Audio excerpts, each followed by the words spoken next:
जय श्री कृष्णा। आइए सुनते हैं हलहारड़ी अमावस्या पर पीपल देवता की यह कथा कि कैसे पीपल देव ने एक गरीब ब्राह्मण को धन धान्य से पूर्ण किया। एक समय की बात है, किसी गांव में एक ब्राह्मण और ब्राह्मणी रहते थे। वे दोनों रोजाना पीपल की पूजा किया करते थे। बिना पीपल की पूजा किए ना ही वह अन्न ग्रहण करते थे और ना ही जल ग्रहण करते थे। जब भी वह ब्राह्मण देव पीपल की पूजा करते थे तो उन्हें एक आवाज सुनाई देती थी, मैं देऊं तू मांग, मैं देऊं तू मांग, अर्थात मैं देना चाहता हूँ, तुम मांग लो। यह बात सुनकर ब्राह्मण देव सोचते थे कि आखिर कहाँ से यह आवाज आ रही है। क्या पीपल के ऊपर कोई बैठा है या फिर इस पीपल पर किसी भूत प्रेत का साया है। यह सोचते सोचते और चिंता करते करते वह हर दिन दुबले होते चले गए। एक दिन घर जाकर विचार करते करते बहुत समय बीत गया। तब ब्राह्मणी बोली, आप चिंतित क्यों हो?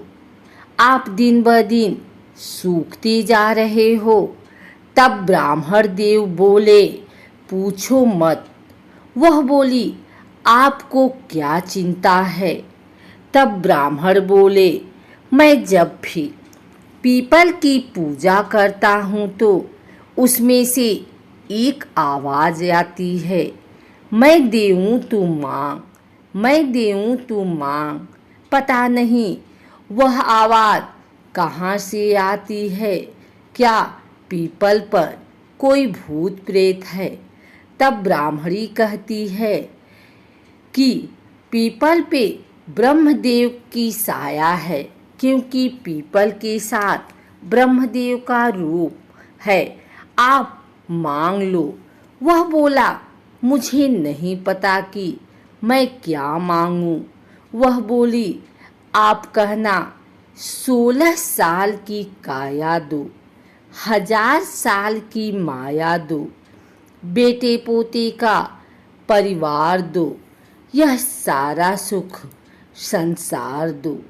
अगले दिन पीपल सींचने जब ब्राह्मण देव गए तो तब फिर वही आवाज उन्हें सुनाई पड़ी, मैं देऊं तू मांग, मैं देऊं तू मांग।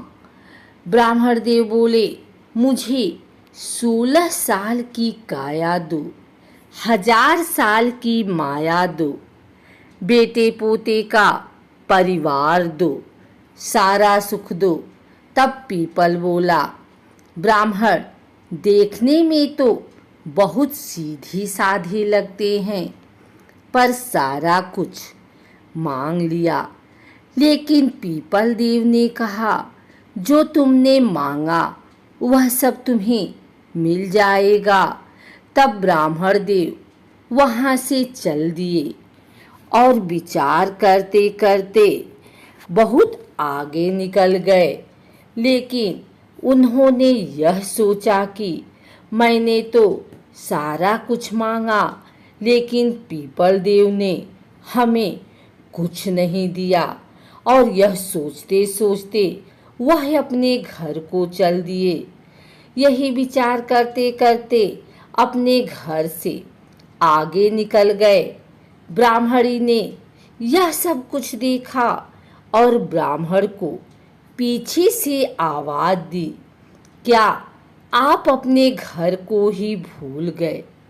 तब ब्राह्मण देव कहते हैं, अपनी तो एक छोटी सी झोपड़ी थी, कब कैसे महल में बदल गई। अभी तो थोड़ी देर पहले पीपल सींचने गया था तो झोपड़ी थी।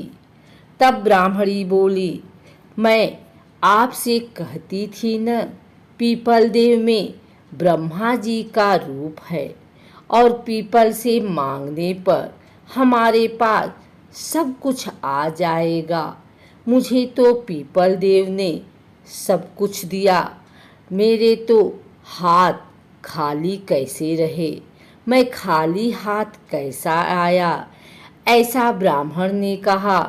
तब ब्राह्मणी कहती है, पीपल देव ने तो हमें बहुत कुछ दे दिया, आप अंदर आइए और देखिए पीपल देव ने हमें क्या कुछ दे दिया है।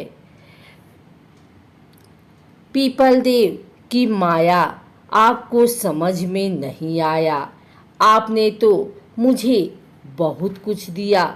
ब्रह्मदेव ने पूरे गांव में सबको यह बताया कि सभी लोग पीपल देव की पूजा करें।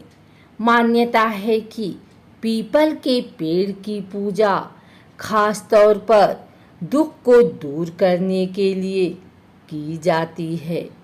कहते हैं कि पीपल के पेड़ की पूजा से शनिदेव प्रसन्न होते हैं।